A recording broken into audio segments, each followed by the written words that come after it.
Good morning friends. तर आजचा आपला प्रॉब्लेम आहे तो वाचतोय. द्या लक्ष व्यवस्थित. Shridhar owes ₹24,000 to Giridhar. Shridhar owes ₹24,000 to Giridhar. Shridhar हा गिरीधरला देणे लागतो. सुलट बोलतो. गिरीधर हा श्रीधरकडनं घेणे लागतो. म्हणजे गिरीधर आहे ड्रॉवर, श्रीधर आहे ड्रॉवी. म्हणून आपल्यावरती हेडिंग आहे in the books of Giridhar into bracket drawer. Next line वर जर्नल एंट्रीज. बघा. Hence, accepted bill drawn by Giridhar at 3 months on 12 March 2007. आजच्या प्रॉब्लेम मध्ये डेट्स पण दिलेले आहेत. प्रत्येकाने डेट्स मी कशा कॅल्क्युलेट करतो हे बघायचं. बऱ्याच विद्यार्थ्यांचं कन्फ्युजन असतं की डेट कशा घ्यायच्या, तर व्यवस्थित समजून घ्या. 2007 12 मार्च 2007 12 मार्च. तीच पहिली आपली common entry bill draw. Entry होणार bill, receivable, account debit to Shridhar account. Amount आहे 24,000.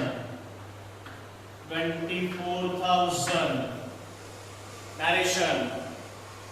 Being bill drawn for 3 months. Next point.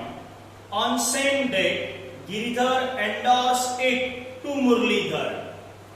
पुन्हा वाचतो, पुन्हा एक्सप्लेन करतो. On same day, Giridhar endorsed to Murlidhar. त्याच डेटला आपण ते बिल एंडोर्स केलं. आय थिंक पहिल्यांदा आलेलं आहे, व्यवस्थित समजून घ्या. Endorsement. Endorsement it means transfer bill from one person to another person. जेव्हा एका व्यक्तीकडनं दुसऱ्या व्यक्तीला बिल एंडोर्स केलं जातं त्याला म्हटलं जातं एंडोर्समेंट. एंडोर्स म्हणजे ट्रान्सफर केलं जातं त्याला म्हणतो आपण एंडोर्समेंट. आपण बिल मुरलीधरला एंडोर्स केलंय. बिल आपल्याकडनं गेलं याचा अर्थ गोज आउट. मुरलीधरला मिळालं. Receiver debit the receiver.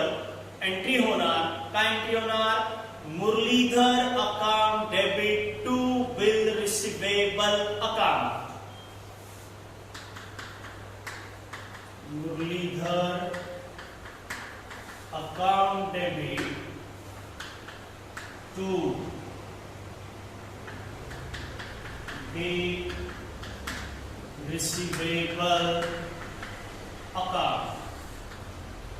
Date तीच आहे 12 मार्च. अमाउंट आहे 24,000. Simple narration. बिल एंडोर्स्ड म्हणजे काय झालं? आपण बिल एंडोर्स केलं. Next one. पुढे. On 12th June 2007, Sridhar requests Giridhar for renewal of bill. On 12th June म्हणजे आता आपला डेट टाकावा लागेल पहिले. 12th June. 12th June ला काय झालं? श्रीधरने आपल्याला रिक्वेस्ट केली की बिल रिन्यू कर. What do you mean by renovation of bill? It means old bill cancel and new bill drawn. मग आता हे एंडोर्स केलेलं बिल आपल्याला कॅन्सल करावे लागणार. मग जेव्हा बिल कॅन्सल करतो, जेव्हा बिल डिसऑनर करतो, who is responsible for that? Simple answer. Drawee is a person who is responsible for dishonourment of bill. म्हणून त्याला आपण डेबिट देतो. एंट्री होणार रॉवी अकाउंट डेबिट. आपला रॉवी आहे Shridhar account debit to holder account. बऱ्याच विद्यार्थ्यांचं इथे कन्फ्युजन होतं. आपले डिस्काउंटेड बिल कॅन्सल हे नंबर ऑफ प्रॉब्लेम झाले म्हणून बरेच विद्यार्थी इथे टू बँक लिखाण करतात. तर मी पुन्हा एकदा मेन्शन करतो की होल्डर अकाउंटला क्रिएट करतो आपण. होल्डर म्हणजे काय? ज्याच्याकडे बिल आहे तो. मग आज आपण बिल कोणाला दिलं होतं? मुरलीधरला. म्हणजे इथे कोण होल्डर आहे बिलाचा? मुरलीधर. म्हणून रॉबी account debit to holder account. Holder account माहिती आहे ना? To Muralidhar account. Amount is 24,000. Narration. Being endorsed by cancel. I repeat. Being endorsed by cancel. Next one. Sridhar requests Giridhar for renewal of the bill. Giridhar agreed on condition that Sridhar should pay half the amount bill due immediately by check. Confuse व्हायचं नाही. कॅशच्या ऐवजी फक्त check शब्द वापरला. Check म्हणजे कॅशच्या ऐवजी bank म्हणायचं. ते म्हणताय की हाफ अमाउंट इमिजिएटली चेक मध्ये दे. म्हणजे मी इथं लिखाण करतो कॅल्क्युलेशन ऑफ. इथे लिखाण करतो न्यू बिल. इथं लिखाण करतो ओल्ड बिल. रुपीज 24,000. इथे ना नॉर्मली आपण कॅश लिखाण करतो ना त्याच्याऐवजी बँक लिखाण करतो स्लॅश करून. हाफ ना half of 24,000 that is 12,000. Remaining new bill also rupees 12,000. हा टेबल खूप वेळा केलाय. हा टी डायग्राम खूप वेळा केलाय. खूप सोपा आहे. 12,000 पैकी 24,000 रुपयांपैकी 12,000 रुपये मिळाले. 12,000 रुपयांचं नवीन बिल आहे. पुढे काय सांगताय? Half amount due immediately by cheque and should accept bill along with interest at 10% per annum for 2 months. Second calculation of interest. Sentence लक्षात घ्या. Interest always calculated on new bill amount for new period. Interest हा नेहमी नवीन बिलावर नवीन period साठी calculate केला जातो. पुन्हा सांगतो. Interest हा नेहमी नवीन बिलावर नवीन इंटरेस्ट साठी नवीन पिरियड साठी कॅल्क्युलेट केला जातो. आता अमाउंट ऑफ बिल 12,000. रेट काय सांगितला यांनी? 10%. हे इथे 10%. आणि नवीन बिलाचा पिरियड किती आहे? 2 months. 2 divided by 12. आता कॅल्क्युलेशन बघा. 0 0 हे 0 हे 0 हे 12 हे 12 इज इक्वल टू 200. याचा अर्थ इंटरेस्टची अमाउंट आहे 200. इंटरेस्ट कॅल्क्युलेट केला 200. आता हा अजून एक महत्त्वाचा पॉइंट आहे की इंटरेस्टची जी 200 अमाउंट आहे ती कशामध्ये इन्क्लूड आहे? कशामध्ये इन्क्लुडेड आहे? कॅश सोबत आहे का न्यू बिल सोबत आहे? हे तुम्हाला प्रॉब्लेम मध्ये केअरफुली रीड करायचं असतं. हे पण घाटाचं वळण आहे. इथं खूप सारे विद्यार्थी चुकतात, व्यवस्थित वाचत नाही की इंटरेस्ट हा कॅश सोबत आहे का नवीन बिलामध्ये आहे. आपल्याला इथे 2 ने 4 वेळा वाचायचंय. कारण की इथे जर एंट्री चुकली तर याच्या पुढच्या प्रत्येक एंट्रीज तुमच्या चुकतील. त्याच्यामुळे इथे फार आपल्याला केअरफुली लक्ष द्यायचंय, केअर घ्यायची. पुन्हा वाचतोय. ते म्हणताय and should accept a bill for balance along with interest. Accept a bill along with interest. नवीन बिल एक्सेप्ट करा, त्याच्यामध्ये काय असला पाहिजे, इंटरेस्ट असला पाहिजे. म्हणजे ह्या प्रॉब्लेम मध्ये इंटरेस्टची अमाउंट ही कशामध्ये आहे, नवीन बिलामध्ये आहे. ओके, त्या लक्ष व्यवस्थित. आता एकदा की कॅन्सलेशनची एंट्री पास केली, भरपूर वेळा सांगून झालंय की पहिली एंट्री असते ती म्हणजे इंटरेस्ट रिसिवेबल. आपल्याला इंटरेस्ट मिळणार आहे, इंटरेस्ट मिळणार आहे. नंबर ऑफ टाइम पास केली ती पण एंट्री आपण कोणाकडनं, श्रीधर कडनं. Shridhar account debit to interest account.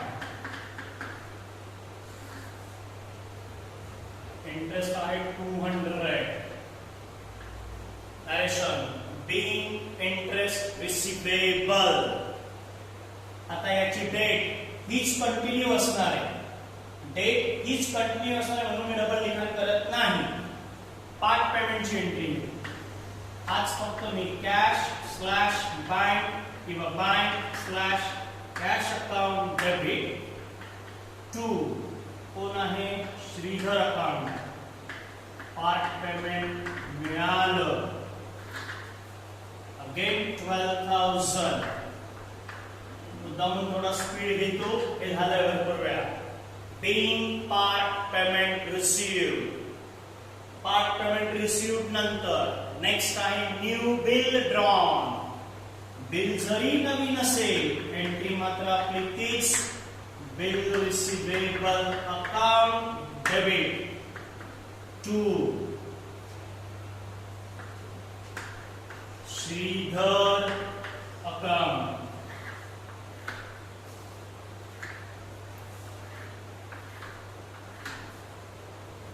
$12,200.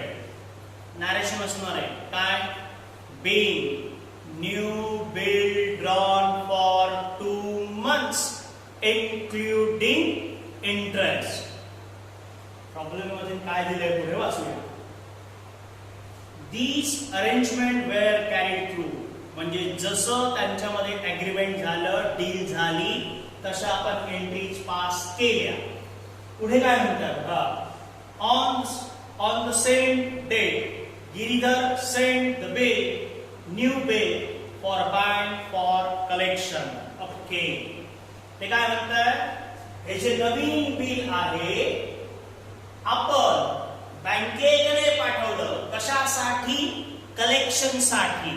मग पुन्हा बिल आपल्याकडनं गेलं, गोज आउट, बँकेला मिळालं, debit the receiver for but bank for collection.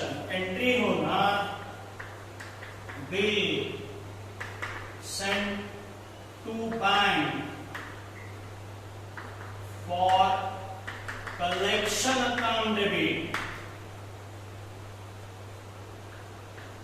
To bill receivable account. Amount आहे 12,200. 12,200. आता याची आपल्याला ड्यू डेट फाइंड आउट करावी लागणार आहे. कधी बिल सेंड करतो बँकेला कलेक्शन साठी, जेव्हा ड्यू डेट असते तेव्हा. ऐकून घ्या. आता हे जे नवीन बिल आहे आपण 12 जूनला ड्रॉ केलंय. आहे का लक्ष प्रत्येकाचं? 12 जूनला ड्रॉ केलंय. मी इथे लिखाण करतो 12 जून.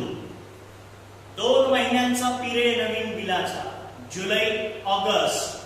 हे इथे आले ऑगस्ट. आहे लक्ष? आणि 3 दिवस एक्स्ट्रा ऍड करायचे. 12 आणि 3 किती आले? 15.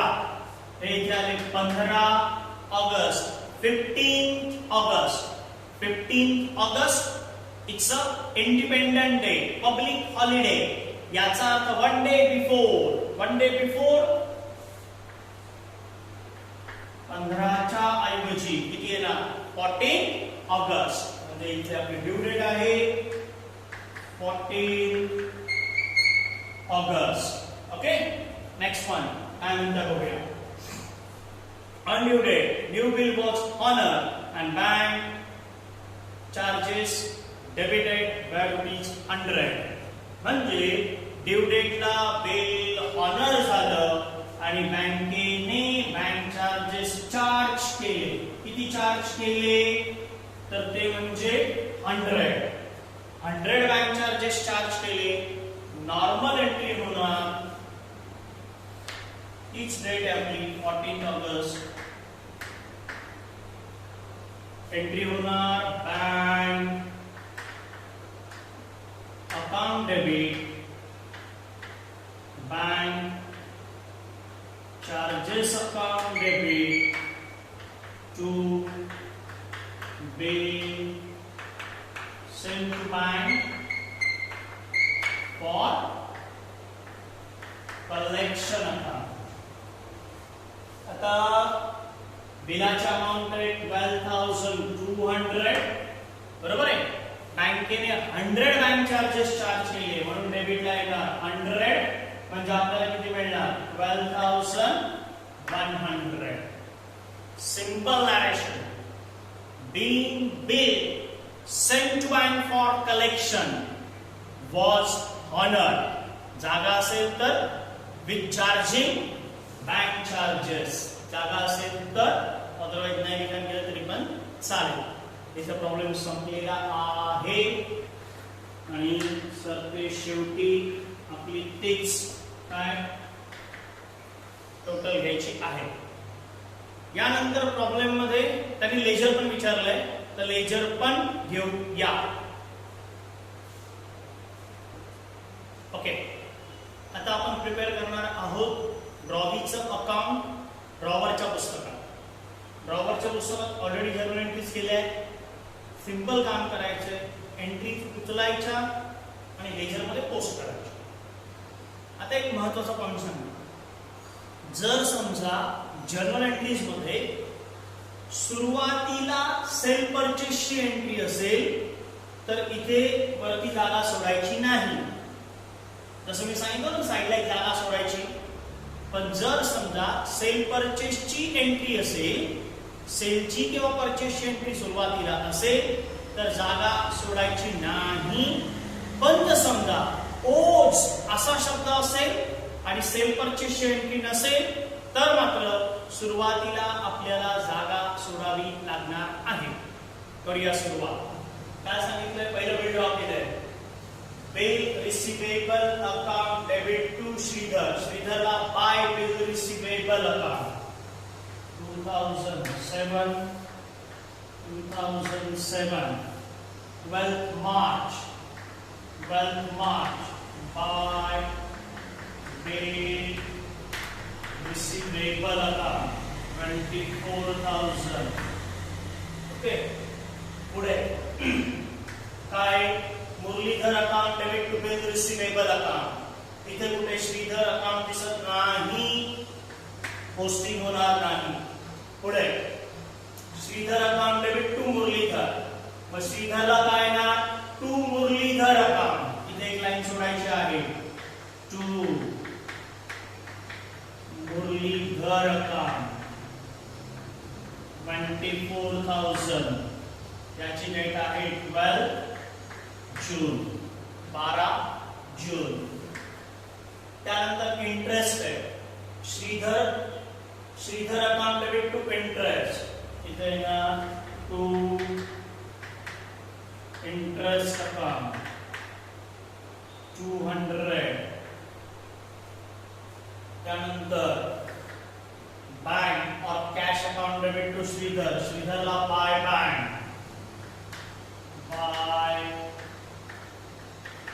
Bank account 12,000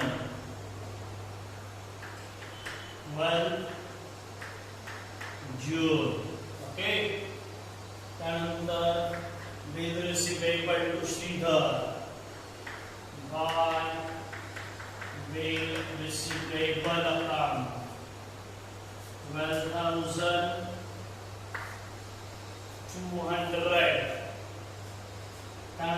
bill send to bank for collection, 2 bill receivable, Shridhar नहीं है, bank account debit, bank charges account debit, 2 bill send to bank for collection, इथे पण नाही है.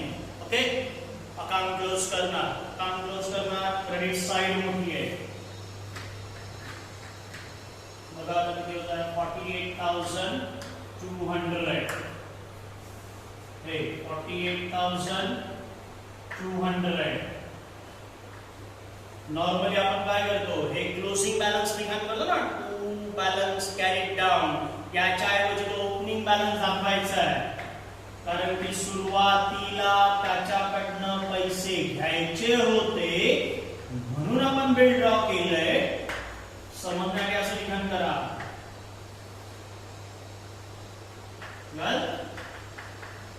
March two balance brought down 24,000. अशा प्रकारे अकाउंट प्रिपेअर करायचं आहे. प्रेझेंटेशन फार महत्वाचा पॉइंट आहे. डेबिट क्रेडिट हे सगळे हेडिंग्स, डबल अंडरलाईन व्यवस्थित प्रयत्न करा. Okay, thank you.